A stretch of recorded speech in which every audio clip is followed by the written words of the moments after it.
So this is OnePlus Buds 3 that you can get under 2500 rupees, and trust me, if you are a bass head, you need this.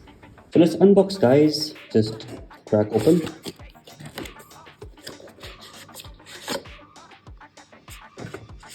So here are the buds.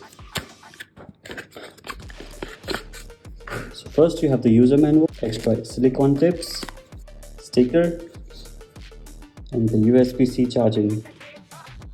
So let's have a look at the buds, guys.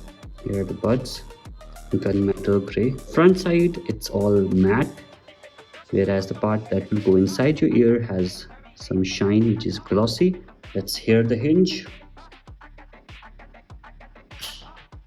You can open the lid with one hand, rather one thumb.